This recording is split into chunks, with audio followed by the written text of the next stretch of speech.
आदरणीय निर्णायक मंडल एवं यहाँ पर उपस्थित सभी श्रोतागणों को मेरा नमस्कार। आज मैं अत्विक गोयल लोटस वैली अंतर्राष्ट्रीय विद्यालय कक्षा 4 का छात्र आज आप सभी लोगों के समक्ष एक कविता प्रस्तुत करने जा रहा हूँ, जिसका शीर्षक है मोक्षदायिनी गंगा। नदियों के जल जब निर्मल होंगे, गंगा जल अमृत बन जाएगा। जन जन में जब आस जागेगी, गंदगी ना कोई फैलाएगा। मुर्दा घाट जब अलग बनेगा, कोई लाश नहीं दफनाएगा।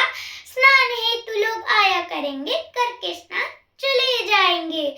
फिर दूषित ना हो पाएगा, सब जल में दीप जलाएंगे। हर हर गंगा लोग करेंगे, फिर वह मौसम आएगा। तेरी गोद में आकर मैं माँ को चार लगाऊंगा। खुद की थकान को मिटाकर धन्य मैं हो जाऊंगा। तेरी लहरों से डरता हूँ, क्योंकि तैर नहीं मैं पाता। तेरे शीतल जल में मैं माँ खूब ही नहाता। देख के इंसानों की करनी माँ मैं दुखी बहुत हो जाता।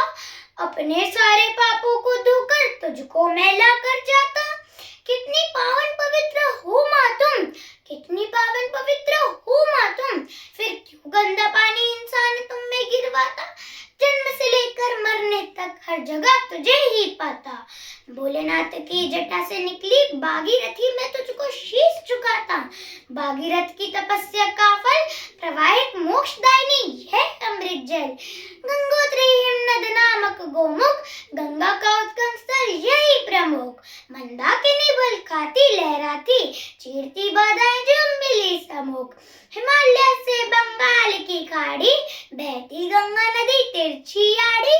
विशाल भूभाग को देती जल, दौड़ती कर पार मैदान पहाड़ी।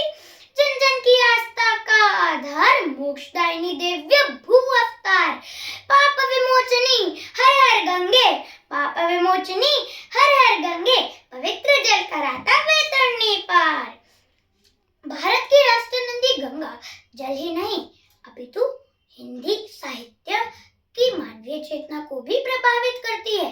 ऋग्वेद, महाभारत, रामायण एवं अन्य पुराणों में गंगा को महानदी, पापनाशनी और मोक्ष प्रदायिनी कहा गया है। भारत में गंगा को बहुत पवित्र माना जाता है और इसे माता का दर्जा भी प्राप्त है। गंगा केवल जीवनदायिनी नहीं, बल्कि सभी पापों को नष्ट करती है और मोक्ष की प्राप्ति करवाती है। वैज्ञानिकों का मानना है कि गंगा जल में जीवाणु बोझी की उपस्थिति की वजह से गंगा जल में कीड़े नहीं पनप पाते। भारतीय जनमानस में गंगा को निर्विकार, परब्रह्म, निराकार, पापहारिणी और सच्चित आनंद का प्रतीक माना जाता है। वे जीवन पोषण की पूर्णता है तो पूर्ण मुक्ति की संदेश वाहक तथा कारक भी। माँ गंगा मात्र नदी नहीं, बल्कि एक संस्कृति भी है, क्योंकि भारत की संस्कृति नदी के किनारे ही विकसित हुई थी। गंगा का प्रवाह वह जीवन धारा है जो सदा बहने यानी जीवन में कर्म करते रहने, परोपकार और पवित्रता की भावना पैदा करती है।